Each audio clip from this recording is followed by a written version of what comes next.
Welcome to RTV. నేను మీ గయాజ్ని. CPI నేత ప్రస్తుతం రామకృష్ణ మనతో ఉన్నారు. ఎంతో మాట్లాడదాం. సార్ నమస్తే. సార్ చెప్పండి, అంటే ఈ రెండు దేశాల మధ్య జరుగుతున్న యుద్ధం కారణంగా పెట్రోల్ డీజిల్ కొరత భారీగా ఏర్పడింది.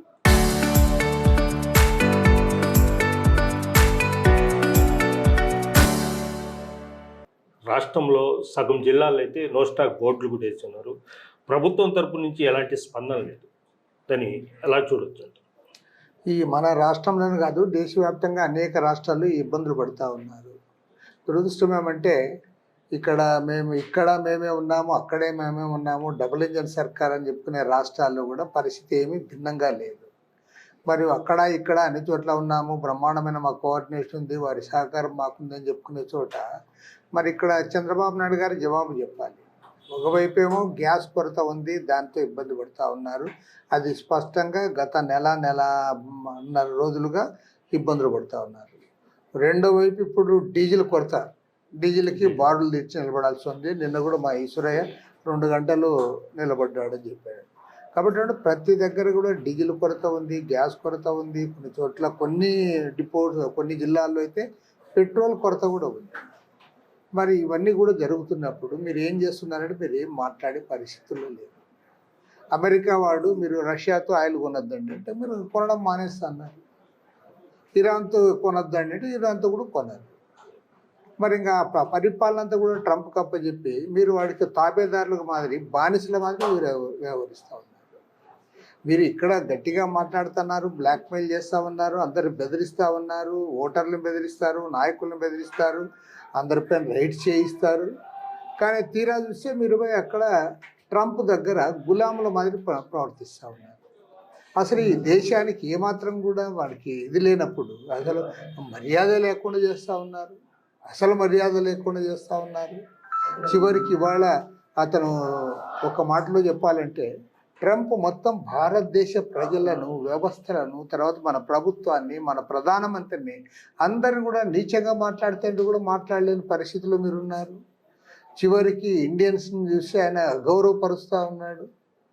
ఈరోజు ల్యాప్టాప్ పట్టుకున్న గూన్స్ అని చెప్పి ఆయన బెదిరించే పరిస్థితి వచ్చింది. దానిపైన కూడా మీరు మాట్లాడరు.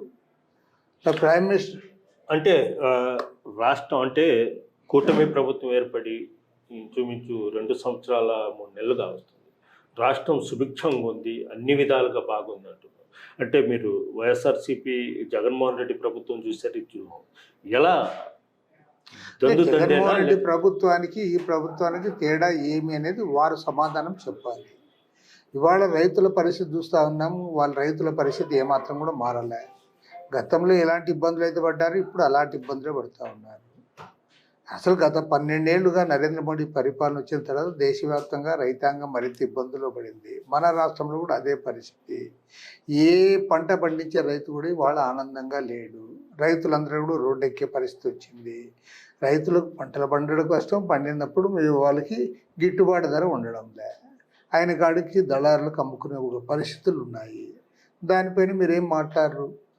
అసలు ప్రభుత్వం స్పందించడమే లేదు.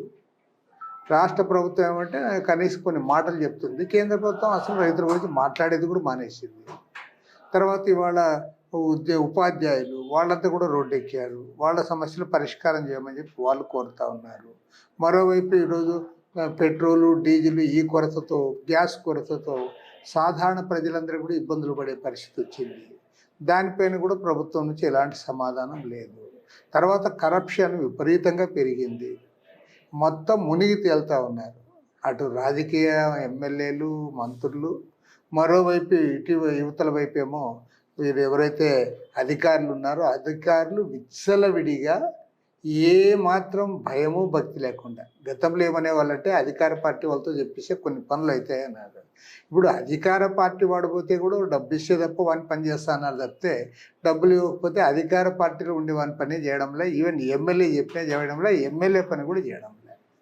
దీన్ని బట్టి నువ్వు చంద్రబాబు నాయుడు గారు చెప్పాలి, ప్రజలకు సమాధానం చెప్పాలి. నువ్వేమంటావు, చాలా సీనియర్ అడ్మినిస్ట్రేటరు, బ్రహ్మాండమైన పరిపాలనా దక్షుడు అవన్నీ చెప్పావు.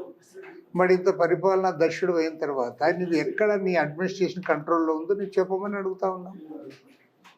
నీకు ఎక్కడైనా రాష్ట్రంలో ఏ జిల్లాలో కానీ ఎక్కడైనా నీకు ఇది లేకుండా లంచం లేకుండా పని జరిగే ప్రాంతం ఏదో చెప్పు, మేము కూడా పోయి చూసేస్తాం.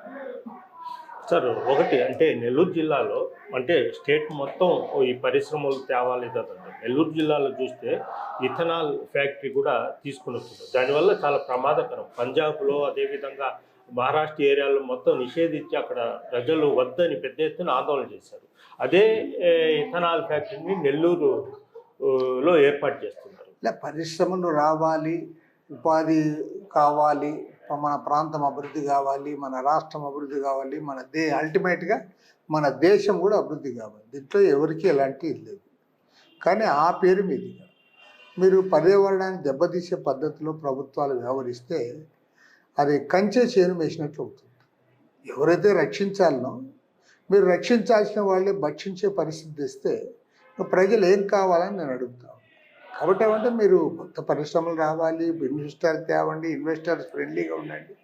వీలైతే వాళ్ళకి కొద్దిగా మీరు రాయితీలు ఇచ్చినా కూడా మేమేం పెద్ద తప్పు పట్టము. ఎందుకంటే రాయితీలు ఇవ్వకపోతే ఈ రాష్ట్రానికి ఎవరూ రారు.